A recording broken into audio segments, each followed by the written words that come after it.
and you will be then connected with a judge who will be available to deal with your application. I've used it twice in my life. First time was at about 3 in the morning. I needed to call the judge because there was an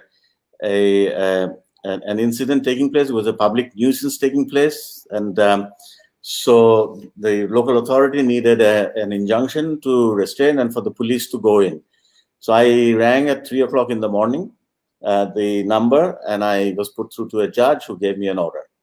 So that's my first experience. The second time was when a tenant was in fact was thrown out by the landlord. Okay, so in that situation as well, I made an application to the judge. I rang the number and spoke to a judge and got my order. In fact, what happened was the order was signed by me on the directions of the judge and sent by fax, so there was no seal, nothing. In the end, the landlord, who was a Turkish gentleman, did not, in fact, believe it, and he did not obey. But when the matter came for contempt, he was sent to prison for 7 days. So the judges took it very seriously. So my experience is that virtual hearings, certainly over telephone, has been taking place in England for a very long time. And this has been a standard procedure for as long as there's been telephones. There's always been an emergency number where a high court judge can be contacted. Now, you know that in England, the high court judge has got original jurisdiction. So unlike our high court, we have some original jurisdiction, but they have general original jurisdiction. So there's a high court judge who's always available to deal with urgent applications for injunctions and things like that. Now, in arbitrations also, I have come across virtual hearings, and on many occasions. And in arbitration, we are far more progressive than the justice delivery system in the country. So in arbitrations, we have had e-correspondence, e-filing, e-payments, e-hearings, using this technology for years. For more than 20 years, I've seen this happen.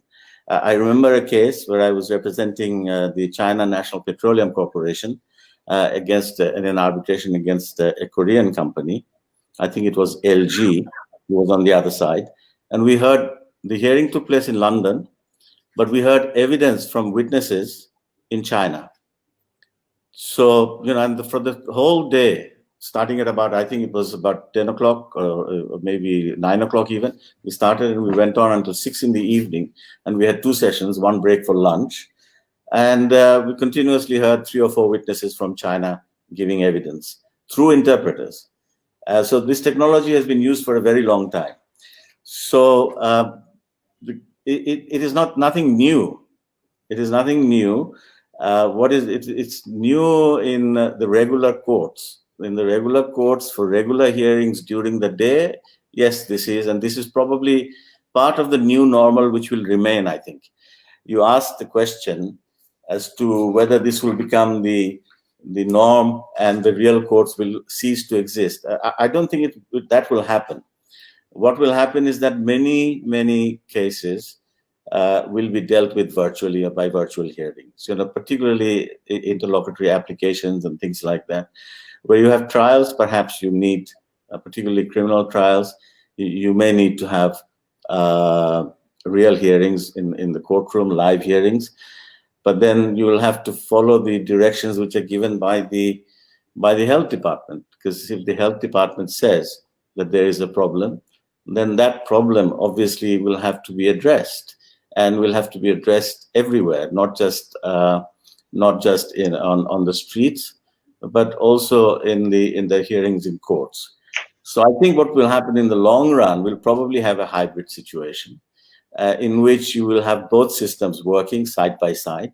Some cases will require actual presence, in which case there will be actual hearings in court, and the social distancing, that is keeping your distance, wearing of masks and things like that will have to be done.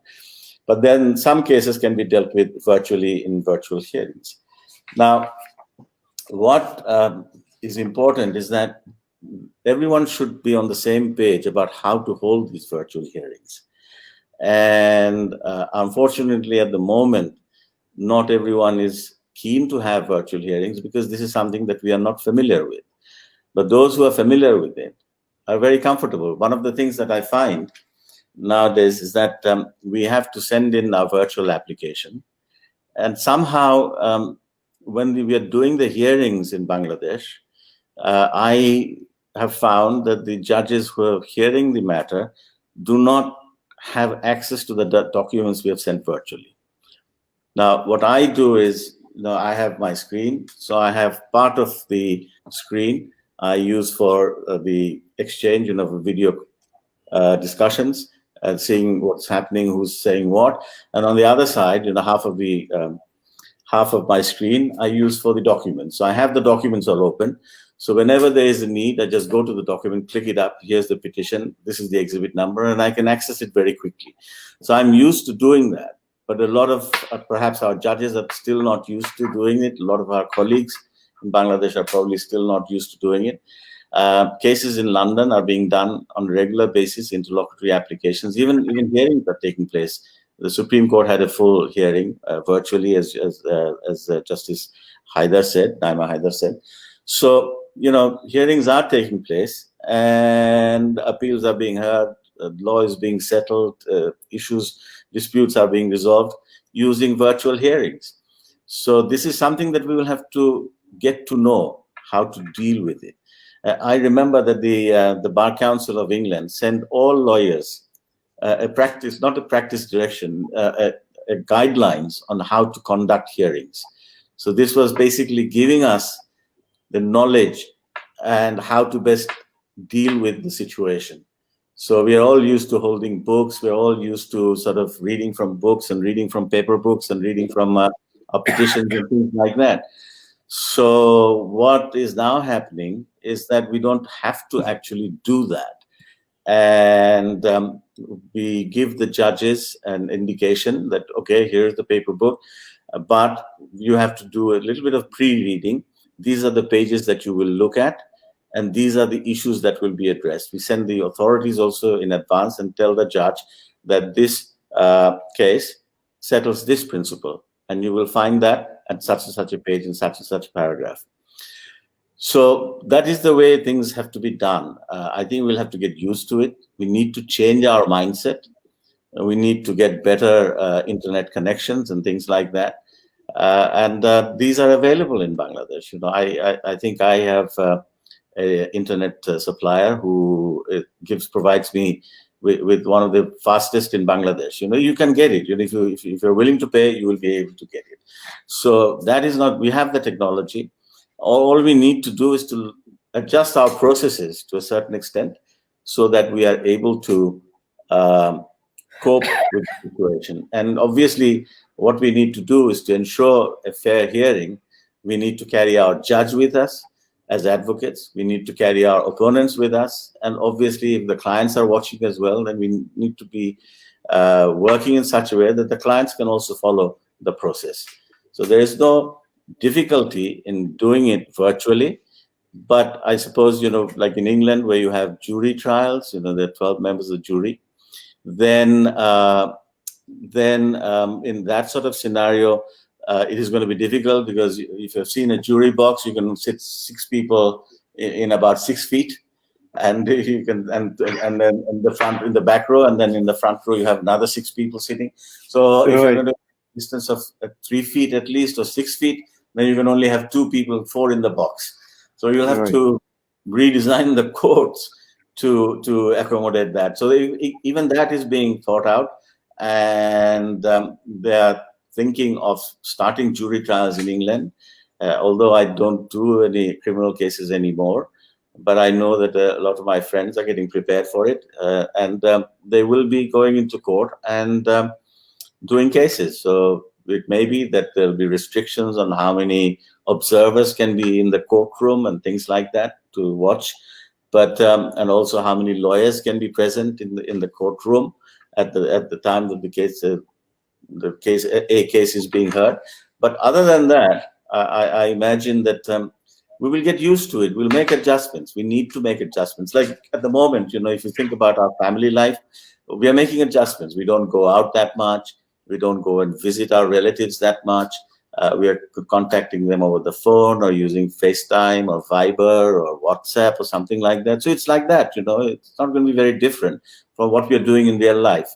Yes, of course, we can't get our shopping, even shopping we can do online. We can place the order. And I know that in Bangladesh, there are some companies which are providing this service. So you can order your food online. I suppose you can ask your laundryman to come and take your stuff, or you send your driver out. So you don't have to necessarily go out all the time. I personally like it because I've been in one place for nearly 4 months, which is very unusual. In 4 months, I would have probably made about, I don't know, 20 trips to different parts of the world. But I'm doing cases from here, sitting in my study, and I'm getting used to it. And I like it. I must say, I'm enjoying it. And as long as I have the resources that I need, and I use Westlaw and things like that, I subscribe to that. And then there are also some free resources like Bailey, Indian Qanun, and stuff like that. So, you can actually do your legal research sitting in your study. You don't really necessarily have to go into the library. Yeah. So what about the security issues? Like there are things, what we have seen so far, like we are using third-party platform, like you see the Microsoft Team and the also our recommended few emails. So Yes. these are all the third-party, and these all dealt by the controlled, processed, and possessed by the Microsoft. So we don't know whether we have any confidentiality agreement with the Microsoft, and at the same time, whether it is going to be risky for us that, as our Constitution Article 43 is saying about the right of privacy correspondence. So how are we going to balance there? I think this is a problem. This is a problem we will have to address. As you know, that I'm representing the central bank in trying to recover the money that was stolen from the Federal Reserve Bank of New York. And so obviously, the going through the wire using the net is risky. So there's going to be fraud, risk of breach of confidentiality and things like that. And I'm troubled that I was looking at the practice direction which was issued by the Chief Justice. In fact, it's not a practice direction; it's a notification. Bignপ্তি number 228. So what has been given is that so many judges, there are 12 courts which will be sitting, single judges. Every single one of them are using gmail.com for correspondence. I'm troubled by it, to be very honest, because I don't know how much this is going to remain confidential, and what they're going to do, how Gmail or Google is going to deal with this information. I have no idea, and I don't think anyone has checked to ensure that confidentiality will be maintained. So when we think about this sort of thing, I think this is something which is important, because we are going to be sending documents, some of it confidential documents, which are going to the court, remain within the cloak of confidentiality. That will be sent. So I am troubled by this. There are, of course, you can get the same service and maintain confidentiality by paying for the service. So there's a question of budgets and things like that. But we are very reluctant to change. I know that one of the previous Chief Justices wanted to digitalize our list, the daily cause list. And he said that if I could digitalize it, then I would be saving 20 crore taka. So get rid of the print version, just go for digital cause list of the High Court and the Appellate Division. So, and he was quite adamant. He wanted to set it up, but we were able to persuade him that don't do it immediately, because not everyone is able to deal with digital paraphernalia. So effectively, this may not be viable. So we decided that we will go both. We'll have both working at the same time. We'll go digital at the same time. We will have the book version, the the real version, okay, the physical version. Hmm. So, and that was supposed to go on for only 2 or 3 months, but it's now become permanent. We get both Yeah. the Yeah. daily cosmetics and that. So we are That's right. reluctant to change. So this is something Yeah. that has to change, because obviously, if we can save 20 crore taka, that's a huge amount Yeah. of money. That's right. Yeah. So those are the sort of things that we can do to improve the system. And I think more and more, I can see that our junior